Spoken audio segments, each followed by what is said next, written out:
Hello. I've just traveled across Canada on one of our transcontinental trains. Not as fast as a jet, but one gets to see more of the countryside that way. While the train was stopped in a northern town on a Sunday noon, I strolled along the main street to stretch my legs. As I came to a movie theater, suddenly the doors opened and a large crowd emerged. Do they have Sunday movies in this town, I wondered? I stepped back to look at the marquee, but nothing was listed. I tried to overhear some comment about the feature. But then I saw something that made me know that these people had not been to a movie. What was it? They were holding books, prayer books. Why did they carry a book? Well, I can't assume that you are interested in this. I don't know much about you who are watching. You may be churchgoers, you may not. You may be Baptists, Presbyterians, Lutherans, Roman Catholic, United Church, Orthodox, or like me, an Anglican. But whatever you are, I'm sure of one thing. At some time or other, most of you have said a prayer. And when you did, you probably felt that that prayer must come from your soul, from the deepest part of you. It must be real. If it was going to be a prayer, your lips may have moved, your voice may have spoken the prayer, but that wasn't the important thing. What really mattered was that your spirit, the inward you, should be praying. Human beings live in two worlds at once. First, there's the world around us, the world we can see and hear and taste and smell, the physical world. But there's another world, you know, an invisible world. It's the world of the mind and the soul and the spirit. I could ask the cameraman to put a picture of a brain before your eyes, but I couldn't ask him to show a picture of a thought or an ideal or a picture of goodness. And when it comes to prayer, most of us think that prayer is a part of the invisible world, the spiritual world. The great philosopher Whitehead said, religion is what a man does with his solitariness. And I'm sure that many of you would agree. I've heard you say what is really the same thing. I've heard this. I can worship in the great outdoors better than in a church, before a mountain peak, or beside a swiftly running river, or in the silence of the country where only the birds are heard. I belong to a church which for 16 years worked to produce a new prayer book. This prayer book. Why? Aren't we mixing up our worlds, our sensible and our invisible worlds, when we produce a prayer book? Aren't we making prayer external, formal, physical, unreal? Well, that's a good question, and it deserves a good answer. I think that perhaps I can answer it best by talking a little about the story of the prayers that are in the prayer books. Here, for example, is a prayer used in our church. Lord of all power and might, who art the author and giver of all good things, graft in our hearts the love of thy name, increase in us true religion, nourish us with all goodness, and of thy great mercy keep us in the same, through Jesus Christ our Lord. Now, where did it come from? We know that it is almost 1,500 years old. It may have been written by Pope Gelasius, who lived at the end of the 5th century. And once it was written, it was used over and over again. It was probably said by King Alfred the Great.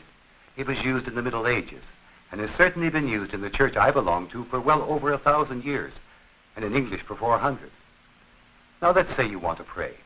You want to lift up your heart to heaven and ask God to make your life one in which there is the fullness of reality and the fullness of blessing.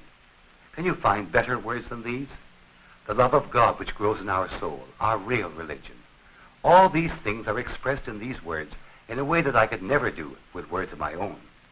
This prayer has been tested in use through the long centuries. It's the crystallized devotion of one man which has been made available for us through the worship of the church, so that we can have the same kind of experience he had and see with his eyes what are man's greatest needs and God's answer to those needs. And something else, when I pray these words, I can pray them with others who also find them here. Now look at this. You can't help but realize the care that must have gone into making it. And in this one, you can see even more clearly the work that was done on the first letter of a sentence. There's a loving devotion of the artist in that letter. They weren't just being fancy in these old books. It was because their prayers meant so much to them. They were so valuable in changing their whole lives. So they've worked with loving attention on the written words themselves that expressed everything their souls could say. Did you ever hear the story of St. Columba? I don't guarantee that I have every detail right, but it goes something like this.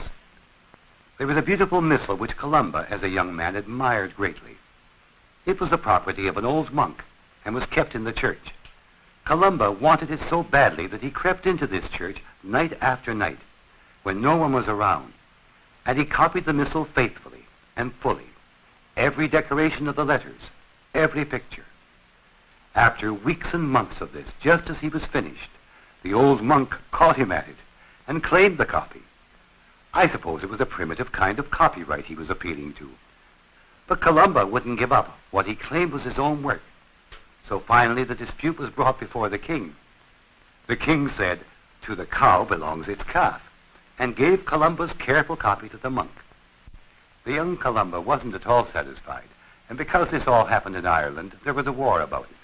Finally, Columba was banished and forced to go far enough away so that he could not see Ireland. So he settled on the island of Iona off the coast of Scotland, and once there he began to preach Christianity. And that's how Christianity first came to Scotland. But my point in telling this is to show how very much the men of those days cared about their prayers, the written words themselves, if they worked over them, thought about them, and even took it to court. It wasn't just the monks and priests who cherished their books of prayers. As early as 1400, there were primers of prayers for lay people in English. Look at that spelling. I'd almost think of that one of my family had written those lines. In these prayer books, you have a set of signals for reaching the unseen. Signals which have been developed over the centuries, and signals which work. They do lift up your eyes to the everlasting hills and to the God from whom comes your help. They've been tested in the fires of human need. They are bits of this practical, everyday world which help you to reach the other, invisible world. When you come to think of it, we continually need this world in order to reach the other. We're not pure spirits. We're creatures of flesh and blood. Never forget that the first great message of the Christian gospel is that the Word was made flesh and lived among us. That's why we have prayer books and pictures and church buildings. Think for a minute of all the things a church building says to you. Even before you see it, you hear it. That says, "Come to worship." When I was 12, I used to ring the chimes in our church. It was during the First World War. Every day at noon on my way home from school, I rang those chimes for 2 minutes, reminding the people to pray for our boys who were fighting overseas. The only trouble was that the rector also made me ring those chimes for a full half hour before the 8 o'clock service on Sunday mornings. I became pretty unpopular for calling people to God when some of them were wanting to sleep in. In a way, a church building is a visual story telling of man's progress to God. The bell is God calling him. The narthex, or porch, represents the place where many of us are, at the door, but before we begin to make our religion real. A lot of people, as far as religion is concerned, are just like holidayers on the beach. They're all dressed up in bathing suits, but they're afraid of getting wet. This stands for the beginning of the Christian life, the font, where you are baptized. And then inside, where we come into God's presence and are led to the altar, which represents our full communion with God. And here at the altar, a plate and a cup, everyday things, eating and drinking, used for the sacrament of the Lord's Supper, when Jesus Christ said, "Do this in remembrance of me." All through the ages, men have found that things they could see and touch taught them about God. And in the Middle Ages, when very few people could read, They were taught by these. It's not so different from now. These were the comic books of those days. An easy, entertaining way to tell Bible stories and to teach about the saints. Such windows as this still teach these lessons. There's a nice story of a little girl in Sunday school. The lesson was about the saints, and she said, "I've been to church. I know what a saint is. A saint is someone who lets the light shine through." We can learn the truth about the invisible world with our eyes, and with our ears, our voices, our hands. In a lot of churches, there are carvings in wood and stone, carvings of symbols that teach us about God's world and the men we call his saints.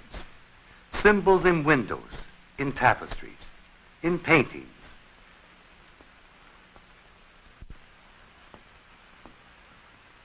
Symbols like these. I look, and I know that Jesus Christ was made fun of and tormented. His hands and his feet were nailed down. A spear was thrust in his side. He was crucified for me.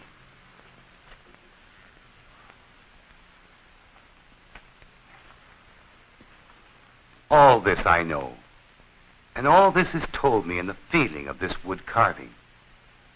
And then God raised him from the dead, and the instrument of a criminal's execution became the symbol of my salvation. I come back to this prayer book. It's a physical thing, made up of all the carbohydrates and other materials that go into paper. We can't get away from the physical. We're not intended to. For these prayer book prayers are real. A man took paper. He took ink. He took a pen. He used his brain. The craftsman took stone. He took a chisel. He used his hands. The artist took paper, or material, or glass. He took colors and paints and threads, and with his hands and his eyes he fashioned them. The bell maker listened for the right tone of metal striking metal. All things of this world. And God used them, and uses them now, to lift us into the unseen world, on this earth, and never leaving this earth. We can enter heaven.